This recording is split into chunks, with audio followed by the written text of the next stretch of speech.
प्यारे बच्चों नमस्कार। आप सभी का स्वागत है हम सभी के प्यारे से YouTube channel RBSC physics classes पर। और आज अपना विद्युत धारा चैप्टर 5 उसका लेक्चर सेकंड है। लेक्चर फर्स्ट में देखा था विद्युत धारा की परिभाषा और धारा घनत्व क्या होता था। तो विद्युत धारा क्या होती थी, आवेश के सिंपल बोले तो आवेश के प्रवाह की दर को क्या बोलते हैं, विद्युत धारा। फॉर्मूला में देखा था I बराबर D Q by D T. I बराबर D Q by D T. वैसे तात्क्षणिक धारा का होता है, अगर औसत निकालने तो क्या निकालते हैं, del q by del t. ठीक है, और यहीं से मान लो अपने को आवेश निकालना, यहीं से तो यहीं से अगर आवेश निकाल के लिखोगे डी क्यू बराबर आई डी टी, और क्या कर दोनों तरफ इंटीग्रेशन कर दीजिए तो समाकल डी क्यू हो जाएगा क्यू इंटू आई इंटू डी टी। अगर जो भी आई का फंक्शन दे रखा है उसको हमने इंटीग्रेट करके क्यू का मान अपने यहाँ से निकाल सकते हैं। फिर अपने पढ़ा धारा का तो जे बराबर आई बटा ए, यानी एकांक अनुपात काट क्षेत्रफल से प्रवाही धारा को धारा घनत्व कैसी राशि होती, सदिश राशि थी, और मात्रक एम्पियर पर मीटर स्क्वायर, और दिशा होती धारा की दिशा में होती है। आज का अपना टॉपिक है अपवन वेग, अपवाह वेग या अपवन वेग, या इसको बोलते हैं इसमें ड्रिफ्ट वेलोसिटी। ये क्या होती है, तो मान लेते देखिए, इसको समझने से पहले अपने को थोड़ी सी समझनी पड़ेगी।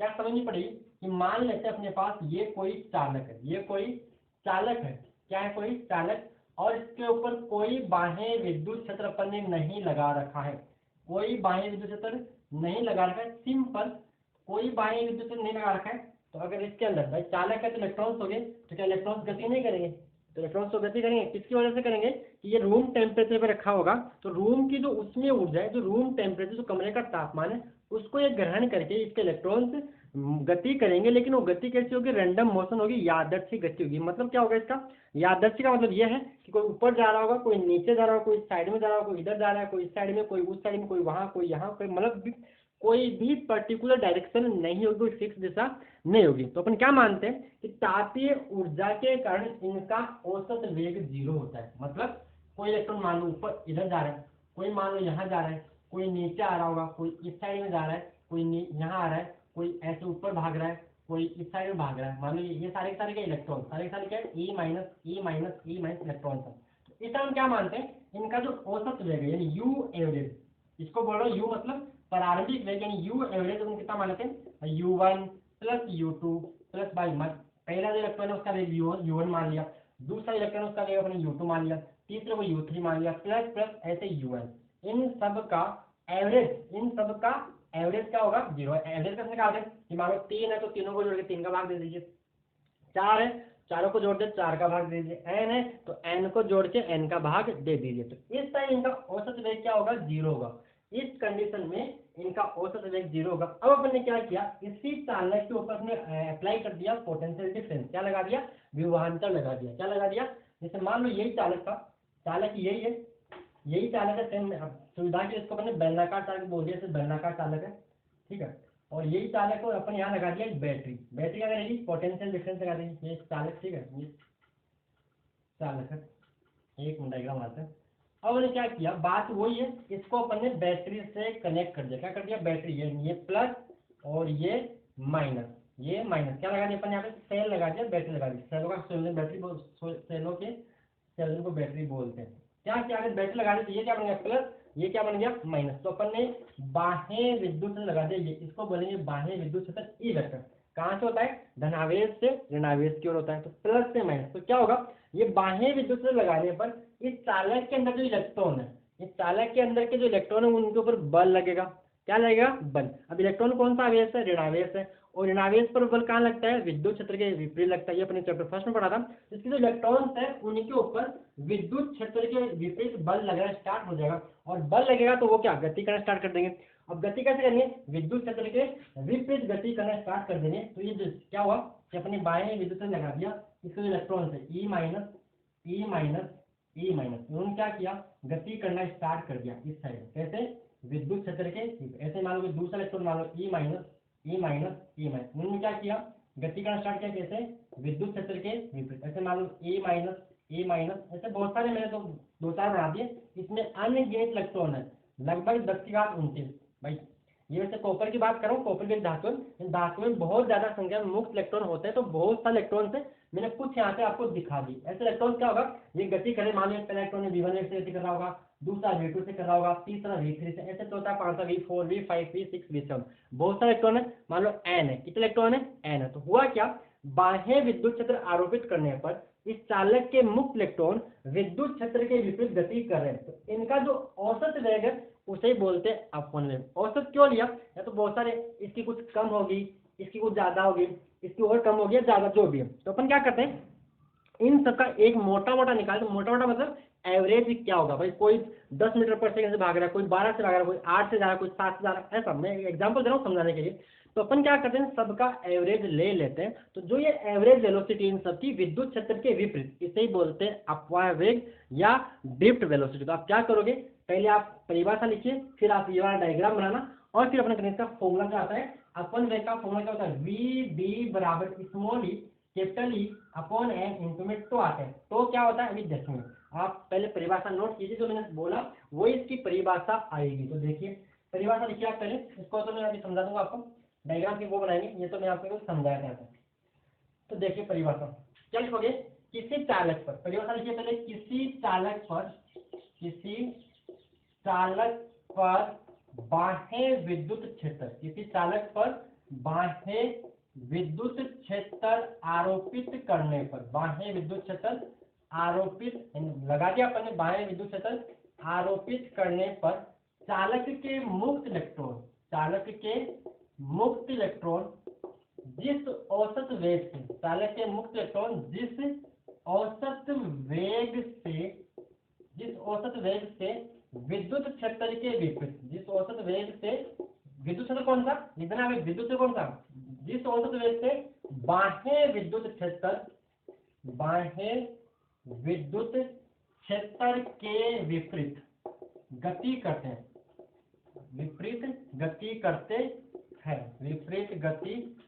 हैं, उस वेग को, या इसी वेग को, जिस वेग से गति करते हैं,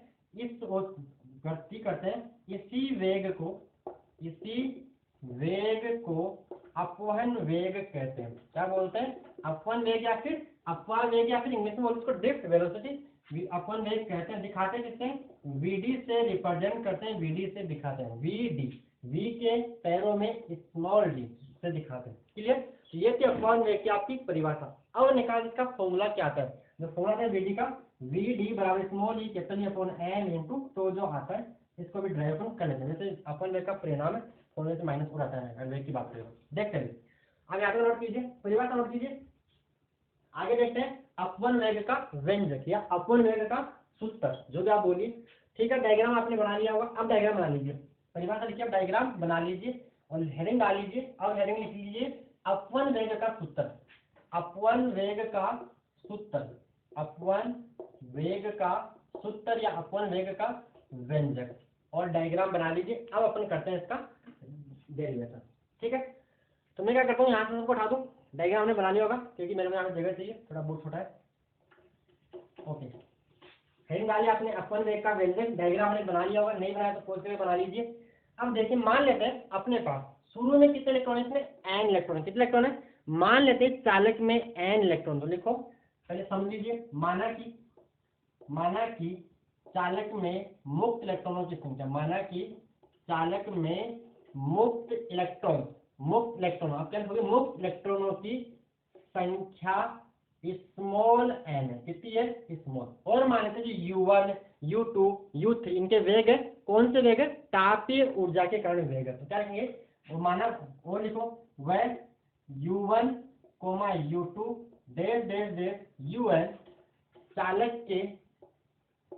चालक के मुक्त इलेक्ट्रॉनों का वेग, चालक के मुक्त इलेक्ट्रॉनों का तापीय ऊर्जा के कारण वेग, तापीय ऊर्जा के कारण वेग या उसमें वेग, ऐसा बोल देते हैं कि उसमें वेग के या उसमें ऊर्जा के कारण के वेग क्रम से U1, U2, U3 dash dash UN है।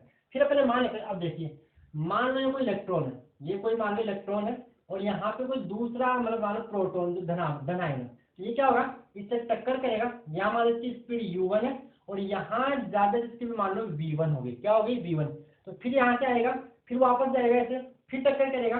ठीक है, तो इनके बीच में जो औसत समय लग रहा है, दो टक्करों के मध्य का जो औसत समय, उसे बोलते हैं विश्रांति काल। क्या बोलते हैं, विश्रांति काल। उसको दिखाते हैं किससे, टो से दिखाते हैं। और इनके बीच जो दूरी उसको बोलते हैं माध्य मुक्त सब माध्य मुक्त पथ, यानी उसको मुक्त पथ उसको बोलते हैं लैम्डा, और सबका अगर एवरेज निकाले तो उसको बोलते हैं माध्य मुक्त पथ। तो आगे क्या लिखेंगे, वह V1, V2, V3 dash dash Vn दूसरी टक्कर विद्युत क्षेत्र की उपस्थिति, किसमें, ये कब आएंगे, विद्युत क्षेत्र की उपस्थिति में।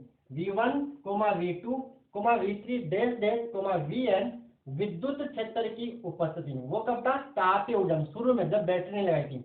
विद्युत क्षेत्र की उपस्थिति में, विद्युत क्षेत्र की उपस्थिति में दूसरी टक्कर होने से, दूसरी टक्कर होने के ठीक पहले के, दूसरी टक्कर होने के ठीक पहले के वेग, ठीक पहले के वेग है, ठीक है। वह दो कर्मागत टक्करों के मध्य लगा समय, वह दो कर्मागत टक्करों के मध्य लगा समय क्या है, वह दो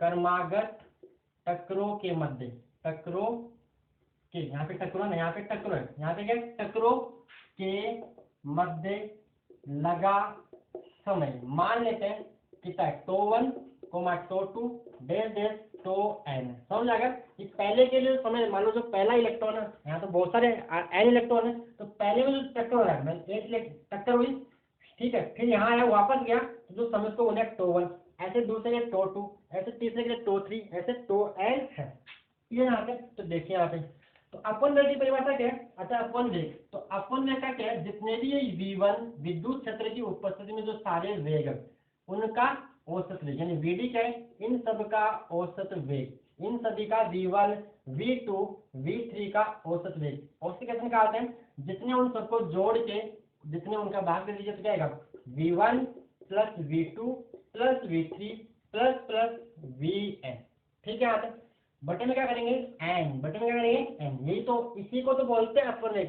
कि बाह्य किसी चालक पर बाह्य विद्युत क्षेत्र आरोपित करने पर चालक के मुक्त इलेक्ट्रॉन विद्युत क्षेत्र के विपरीत जिस वेग से, जिस औसत वेग से गति करते हैं उसे ही अपन वेग कहते हैं। ये हो गया अपन वेग की परिभाषा, यानी V1 plus V2 plus V3 plus Vn तक। अब ने क्या मान कर, अब क्या करना है, V1 का मान निकालना है, किसका मान निकालना है, V1 का। तो आपको बच्चों याद होगा, यहाँ पे गति कौन सी हो रही है, एक समान त्वरित गति हो रही है। कैसे होगी, आप बोलोगे, इस मान लो आपने चालक लिया, इसको हम कैसी गति मानते हैं, एक समान त्वरित गति मानते हैं।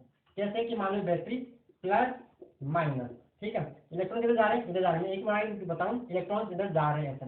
तो क्या होगा, आपको ऐसा लग रहा होगा कि इलेक्ट्रॉन त्वरित गति करेगा, ये तो लगातार इसके ऊपर क्यूई बल लग रहा है। भाई क्यूई बल तो लगातार लगता जा रहा है, तो गति कैसे होनी चाहिए, त्वरित होनी चाहिए। लेकिन ऐसा होगा नहीं, क्यों नहीं होगा, कि जैसे मान लो यहाँ से इलेक्ट्रॉन जाएगा, यहाँ से इलेक्ट्रॉन निकला, तो आगे जो इलेक्ट्रॉन से टकराएगा तो इसको स्पीड बढ़ेगी, लेकिन फिर से क्या हो जाएगी, कम, फिर आगे जाएगा स्पीड बढ़ेगी और फिर क्या हो जाएगी, कम, यानी स्पीड बढ़ी फिर टकराए गति बढ़ी फिर टकराए गति। तो एवरेज अपन क्या मानते हैं, उसको नियत वेग से चलता हुआ मानते हैं। तो यहाँ पर अपन जो नियत अपनी त्वरित, एक समान त्वरित गति के समीकरण यहाँ पे अप्लाई कर सकते हैं। तो आपने पढ़े एक समान त्वरित गति के समीकरण, 3 पढ़े थे, V बराबर U प्लस AT, S बराबर UT plus half AT square, और तीसरा V स्क्वायर बराबर U स्क्वायर प्लस 2S आपके लोगों के चैप्टर 3 में आपने पढ़ा होगा, ड्राइव भी आपने किया होगा। तो देखिए आप जानते हो V बराबर U plus AT C, V बराबर U प्लस AT, तो V1 क्या हो जाएगा, V1 होगा U1 प्लस A टो 1, यहाँ पे T को अपन टो बोल रहे हैं।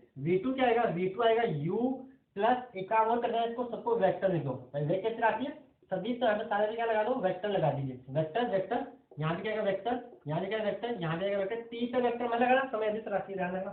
V1 क्या आएगा, U1 vector plus A1 vector, V2 या U1 U2 प्लस V2 बराबर U2 plus A vector tau 2, एक को चेंज मत करना, एक चेंज नहीं होगा, क्योंकि एक समान त्वरित गति यहाँ पे। इसी प्रकार करते रहना जाएगा, जैसे डैश डैश डैश Vn का मान क्या है, Vn वेक्टर बराबर Un vector plus A tau n vector. तो करना कुछ नहीं, ये सारे V1 V2 Vn के मान फॉर्मूले रख दीजिए। तो क्या आएगा, देखिए Vd वेक्टर बराबर V1 का मान क्या आ गया, U1 plus U1 vector plus A vector tau 1 plus V2 भी क्या आएगा, U2 vector plus A vector tau 2 vector plus ऐसे V3 भी लिख देना, प्लस प्लस मैं कर रहा हूँ डैश डैश, यहाँ पे क्या हुआ Un vector plus A vector tau n, tau पे मैं लगा ना वो समय, और नीचे क्या आएगा, नीचे आएगा n, नीचे क्या आएगा एन, कोई डाउट यहाँ तक? नीचे एन आ गया। अब हम ऐसा करते हैं,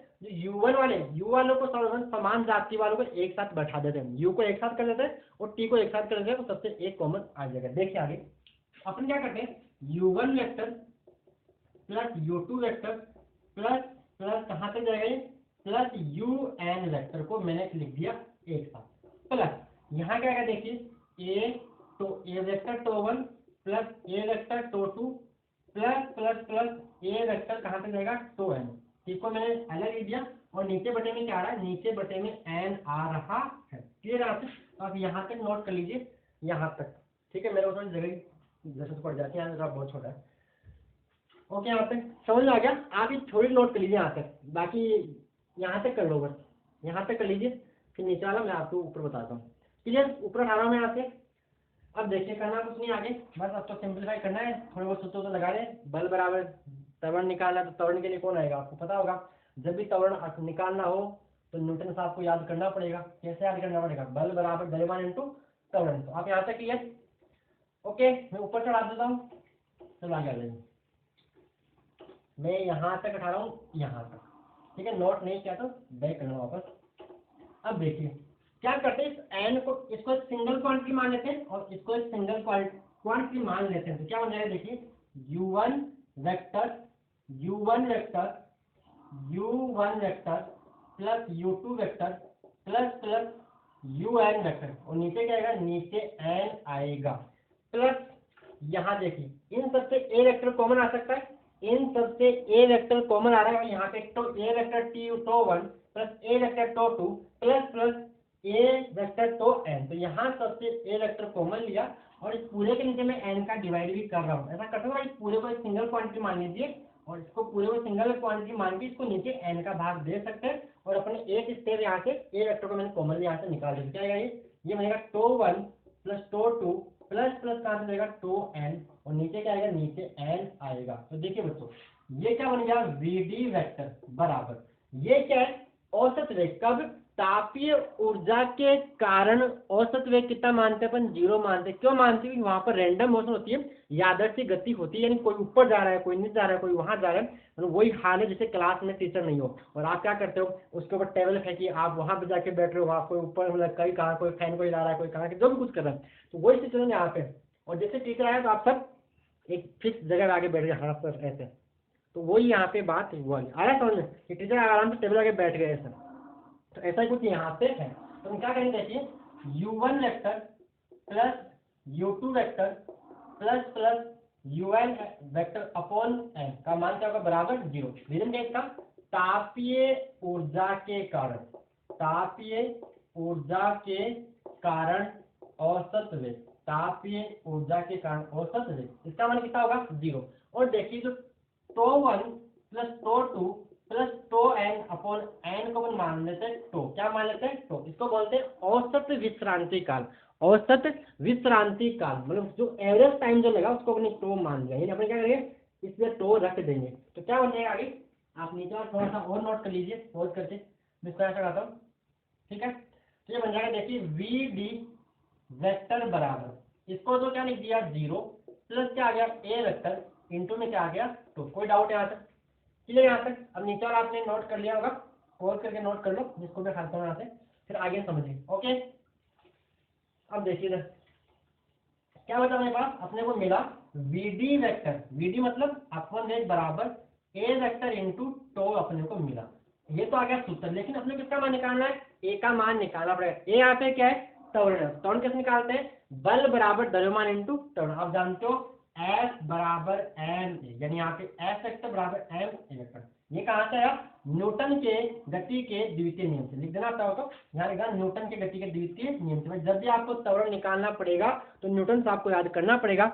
ये सॉरी, ये कौन सा है, बल बराबर द्रव्यमान इंटू त्वरण। तो यहाँ से देखिए अपना एफ क्या होता है, अपन किसके में यहाँ किसकी बात करें, विद्युत क्षेत्र की बात करें तो विद्युत क्षेत्र बल क्या होता है, क्यू ई वेक्टर बराबर एम ए वेक्टर, जहाँ पे क्यू क्या है आवेश है, एम क्या है द्रव्यमान है, और ई क्या है विद्युत क्षेत्र क्यू। तो देखिए ए वेक्टर क्या बनेगा, ए वेक्टर यहाँ से बन जाएगा क्यू ई वेक्टर अपॉन नीचे क्या आएगा m। तो यहाँ पर a वेक्टर का मान बन जाएगा, यहाँ पे q कौन अपना इलेक्ट्रॉन है, q कौन है यहाँ पे इलेक्ट्रॉन की बात करें तो इलेक्ट्रॉन के आवेश को हम क्या मानते हैं e मानते हैं। यहाँ पे क्या लिखेंगे e वेक्टर अपॉन नीचे m और यहाँ लगा देंगे माइनस। क्यों लगाया, क्योंकि इलेक्ट्रॉन पर ऋणावेश होता है, ये बात गलत है बिल्कुल। अगर आपने ऐसा लिखा है या आपने ऐसा पढ़ा है कि यहाँ पर इलेक्ट्रॉन के आवेश की वजह से माइनस लगाया तो वो बात बिल्कुल गलत है। ये माइनस यहाँ पे इसलिए आ गया क्योंकि जो त्वरण है वो विद्युत क्षेत्र के विपरीत है। भाई विद्युत क्षेत्र आपने कहाँ लगाया था, डायग्राम देखिए ऊपर आपका, विद्युत क्षेत्र आपने ऐसे लगाया था और गति का इस साइड में हो रही है, त्वरण का इस साइड में, तो ये माइनस लगाया कि जो त्वरण है वो विद्युत क्षेत्र की दिशा के विपरीत है, जो त्वरण है वो विद्युत क्षेत्र की दिशा के विपरीत है। यहाँ पे मैंने माइनस इलेक्ट्रॉन पर आवेश की वजह से नहीं लगाया है। तो देखिए यहाँ पे तो क्या बन जाएगा, अरे कुछ नहीं करेंगे, माइनस उठा कर दीजिए तो VD वेक्टर बराबर क्या आएगा, यहाँ पे ये a वेक्टर का मान रखोगे तो माइनस ई वेक्टर अपॉन नीचे क्या आएगा m इंटू में क्या आएगा टो आएगा। तो ये आ गया आपका अपवन वेग का सूत्र। अपवन वेग का जहाँ पे टो है, टो को बोलते हैं औसत विश्रांति काल। तो यहाँ पे क्या है औसत विश्रांति काल। m क्या है, m है इलेक्ट्रॉन का द्रव्यमान, इसका द्रव्यमान है जो भी आयोजित करें यहाँ पे कौन है इलेक्ट्रॉन, तो e माइनस मीन इलेक्ट्रॉन का द्रव्यमान, ये हो गया आपका इलेक्ट्रॉन का द्रव्यमान, और E क्या इलेक्ट्रॉन पर आवेश और क्षेत्र क्या है विद्युत क्षेत्र। ये आ गया आपका अपवन वेग का सूत्र। अगर मैं इसका सिंपल परिणाम निकालूं तो परिणाम लेने पर क्या लेने पर, परिणाम लेने पर क्या आएगा VD vector mode of VD vector बराबर क्या निकाल जाएगा minus E vector upon m into में टू। तो क्या बन जाएगा, ये बन जाएगा VD बराबर simple E capital E upon m into में टू आपका आ जाएगा। यह केवल अपवन वेग का परिणाम क्या होता है चाल, यानी अपन इसको अपवाय चाल बोलते हैं रियल में। भाई वेग का परिणाम क्या है, भाई चाल और वेग में क्या अंतर है, चाल अदिश और वेग की राशि सदिश। अपन वेग का परिणाम निकाल दो क्या बन जाएगी अदिश, वेग का परिणाम चाल स्पीड। तो अगर अपन इसका परिणाम निकाले तो आएगा कि ई बाई एम इंटू में तो यहाँ पे आ जाएगा। तो ये हो गया आपका अपवन वेग का सूत्र। फॉर्मूला यहाँ पर ढंग से करवा दिया, परिणाम आपको करवा दी, डेरिवेशन आपका एग्जाम में आया था, वैसे इसको आसानी से कर सकते हो। और कोई डाउट हो तो मुझे कमेंट में बोल देना, जो भी आपको लगे। थोड़ी सी आपको बाहर से आवाज़ जरूर आएगी, एक बहस हमारे पास वो बोल रही है। ओके ठीक है यहाँ तक। ओके आगे चलते हैं गतिशीलता। इसके बाद कहते हैं आगे गतिशीलता की बात कर लेते हैं। या आपने नोट नहीं किया तो फोन पे नोट कर लीजिएगा इसको। आगे बात कर लेते हैं, इसमें कुछ पता आपका ये बुक का टॉपिक मैंने आपको करवा दिया है। आगे लिखिए टॉपिक गतिशीलता, क्या बोलोगे गतिशीलता। नेक्स्ट टॉपिक गतिशीलता। तो अभी हमने पढ़ा गतिशीलता, इसको बोलते हैं मोबिलिटी दिखाते किसे म्यू से, किस दिखाते इसको म्यू से दिखाते हैं। तो देखिए अभी हमने पढ़ा VD बराबर small e capital E by m into में टू। अब देखिए E नियतांक है, m जो आवेश का नियतांक रहेगा, और टो भी जो धातु आपको दे रखी है उसके लिए इसकी कैरेक्टरिस्टिक प्रॉपर्टीज है, उसका गुणधर्म है। तो टो भी किसी दिए गए धातु के लिए नियत रहेगा। देखिए VD क्या होता है, VD समानुपाती होता है E के। VD समानुपाती क्या होता है E के, अपवाय वेग नहीं अपवाय चाल की बात करूंगा, यानी VD समानुपाती होता है E के। तो क्या होता है अगर यहाँ से समानुपाती को हटा दे तो VD बराबर आता है म्यू इंटू ई। क्या आता है म्यू इंटू, यहाँ पे म्यू क्या है वही म्यू, जब भी अपन साइंस में समानुपाती को हटाते हैं तो क्या आता है एक बराबर का चिन्ह, एक नियतांक आता है, और यहाँ पे उस नियतांक को लिया गया है म्यू, और इस म्यू को बोलेंगे गतिशीलता। तो म्यू VD बराबर क्या आ गया म्यू इंटू ई आ गया। देखिए यहाँ से म्यू का क्या बनेगा VD बटा ई। तो प्रयोजन बना सकते हैं कैसे, म्यू बराबर VD बटा ई, जहाँ पे VD क्या है अपवाय चाल, वेग नहीं है, मैंने आपको बता दिया ऊपर बताया था, परिणाम लिया है। तो अपवाय वेग का परिणाम क्या कहलाएगा अपवाय चाल। तो क्या कहलाएगा एकांक विद्युत क्षेत्र पर अपवाय चाल, एकांक विद्युत क्षेत्र पर अपवाय चाल का परिमाण, एकांक विद्युत क्षेत्र पर अपवाय चाल का परिणाम ही गतिशीलता कहलाती है। अपन ऐसा ही करते हैं, इस नीचे वाले को हमेशा एक मान लेते हैं और अपन उसको परिभाषित करते हैं, ऐसा ही करते हैं। तो क्या बोला मैंने यहाँ पे एकांक विद्युत क्षेत्र पर अपवाय चाल का परिमाण ही गतिशीलता कहलाती है। तो ऐसा लिख दीजिए, या फिर ऐसे बोल दो अपवाय चाल और विद्युत क्षेत्र का अनुपात। भाई VD अपॉन E आ रहा है, तो मैथ की तरह बोले तो अपवाय वेग वह विद्युत क्षेत्र के अनुपात को ही गतिशीलता कहते हैं। जो आपको अच्छा लगे मैं इसको लिखूंगा, क्या लिखूंगा यहाँ पे, एकांक विद्युत क्षेत्र पर अपवाय चाल का परिमाण गतिशीलता कहलाती है। आप ये भी लिख सकते हो, आसान ये भी पड़ेगा कि अपवाय चाल और विद्युत क्षेत्र का अनुपात गतिशीलता कहलाती है। क्या कहलाती है? अपवाय चाल और अपवाय वेग का परिमाण आपकी गतिशीलता कहलाती है। ओके ओके, फिर देखा क्या लिखेंगे इसको, मैं पहले इसकी परिभाषा लिखूँ और फिर आपको इसका फॉर्मूला और मात्रा आपको बता दिया जाएगा। तो देखिए तो क्या लिखोगे, फॉर्मूला में आपको समझा दे, परिभाषा आप फॉर्मूला याद रखिए, परिभाषा पहले लिख दीजिए बाद में फॉर्मूला लिख दीजिए। तो क्या लिखेंगे, एकांक विद्युत क्षेत्र पर, एकांक नीचे को मैंने एक मान लिया, एकांक विद्युत क्षेत्र पर अपवाह चाल का परिमाण, अपवाह चाल का परिमाण, परिमाण ही गतिशीलता कहलाती है, परिमाण ही गतिशीलता कहलाती है। दिखाते हैं किसे इसको, म्यू से दिखाते हैं, किसे दिखाते हैं, म्यू से दिखाते हैं। क्या है इसका, देखिए क्या है, सूत्र लिख दीजिए आगे, सूत्र क्या है इसका भाई, म्यू बराबर वी डी बटा ई, म्यू बराबर वी डी बटा ई, ये हो गया आपका गतिशीलता का सूत्र, म्यू बराबर वी डी बटा ई। आया था कैसे, उसी वाले फॉर्मूले से मैंने समानुपात करके अभी समझा दिया आपको। आगे बात करते हैं गतिशीलता का मात्रक, मात्रक कर लेते हैं। चलो एक बात करें, अब मान लो ई एक सा मानो, यदि विद्युत क्षेत्र एक मानो, ऐसा नहीं कैसे मानो, यदि विद्युत क्षेत्र एक समान हो, यदि विद्युत क्षेत्र एक समान हो, यानी एकों पर नियत मान लिया अपने, तो क्या होना है देखिए, म्यू बराबर वी डी, म्यू बराबर वी डी यानी म्यू बराबर वी डी बटा मानते हैं नियतांक, बटा क्या मानते हैं, मान लो सी, एक आएगा, एक तो नियतांक है, मैंने क्या मान लिया सी, इसका एग्जाम्पल म्यू वन बटा वी डी, ध्यान रखना, उसके बाद म्यू वन बटा वी डी वन बराबर म्यू टू बटा इसको वी डी टू। तो देखिए यहाँ से म्यू वन बटा म्यू टू बराबर वी डी वन बटा वी डी टू, ऐसा लिखा था ना, पढ़ा आपने 11 में भी, जैसे पीवी बराबर कांस्टेंट था, आप जब गैस वाले चैप्टर पढ़ते हो क्या करते थे, P1 V1 बराबर P2 V2 सकते हैं, V बटा T बराबर नियतांक था, तो क्या करते V1 V1 बटा T1 बराबर V2 बटा T2 लिखते। तो इसी प्रकार यहाँ पे म्यू1 अपॉन म्यू2 बराबर V1 upon VD1 upon VD2। इसका मतलब क्या हो गया, पहले इसका मतलब यह है, अगर किसी धातु किसी चालक में किसी इलेक्ट्रॉन का अपवाय वेग ज्यादा है तो उसकी गतिशीलता भी ज्यादा होगी। क्या बोलेंगे इसको, इसको हम बोल देते हैं कि जिस धातु में इलेक्ट्रॉन की अपवाय चाल, जिस धातु में इलेक्ट्रॉन की अपवाय चाल अधिक होती है उसकी गतिशीलता भी अधिक होती है। जिस धातु में इलेक्ट्रॉन की अपवहन चाल या अपवाय चाल अधिक होती है उसकी उस इलेक्ट्रॉन की गतिशीलता भी अधिक होती है। ये हो गया आपका गतिशीलता के बारे में फॉर्मूला। मैंने तो आप याद रख लीजिए, तो मैंने आपको एक्स्ट्रा आपको बुक में दरकार मैंने बता दिया आपको ढंग से कि आपको ये भी समझ में आ गया होगा। आगे बात करते हैं गतिशीलता का मात्रक, गतिशीलता का मात्रक। तो मात्रक आता है, गतिशीलता का मात्रक आप खुद निकाल सकते हो, गतिशीलता का मात्रक, मात्रक के लिए क्या चाहिए आपको, फॉर्मूला चाहिए, फॉर्मूला आपको बता दिया। ऊपर कौन है, वेग, तो वेग का मात्रक क्या होता है, मीटर पर सेकंड, मीटर पर सेकंड, क्या होता है मीटर पर सेकंड। और ई क्या है, विद्युत क्षेत्र, और विद्युत क्षेत्र का मात्रक वोल्ट पर मीटर भी होता है, न्यूटन पर कूलम भी होता है, लेकिन यहाँ पे हमने कौन सा काम ले लिया, वोल्ट पर मीटर, वोल्ट पर मीटर। देखिए क्या बन जाएगी, ये बन जाएगा, इसको समझ गए, मीटर बटा सेकंड, और ये उल्टा हो जाएगा ऊपर जाके वोल्ट, तो क्या बनेगा, metre square volt into second, metre square. भी यहाँ पे वेग नहीं है, भी यहाँ पे विभवांतर है, विभवांतर का मात्रक क्या होता है, volt, metre square volt, metre square बटा वोल्ट इंटू सेकंड।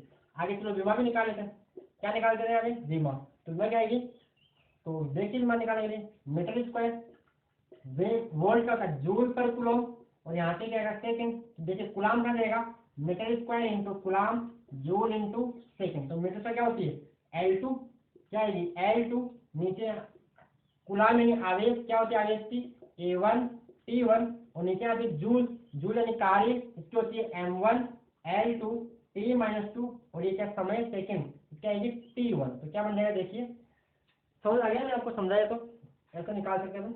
आप कार्य की बल की विमा याद रखिए, आवेश की याद रखिए, छोटे छोटे चिंता करो।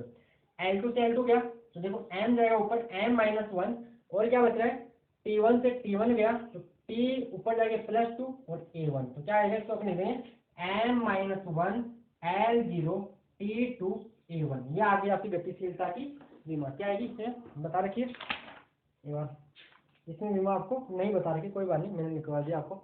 ये आएगी M-1 L0 T2 A1 C2 A1 check कर लेना एक बार थोड़ी सी ना, तो कैलकुलेशन में चेंज हो जाए, बाकी तो विमा आपको निकालना वैसे भी आती है। तो ये था आपका चैप्टर यहाँ से गतिशीलता के बारे में। आगे अपन करने वाले किसके बारे में, अपवाय चार्ज तथा विद्युत धारा में संबंध। सूत्र क्या होता है बताते हैं, I बराबर V ना होता है, I बराबर VDE आता है कैसे, अगले वीडियो में देखेंगे। ओके यहाँ तक ठीक है। अगर आप वीडियो अच्छा लगा तो वीडियो को लाइक कर दीजिए और चैनल को सब्सक्राइब भी कर लीजिए। धन्यवाद दोस्तों।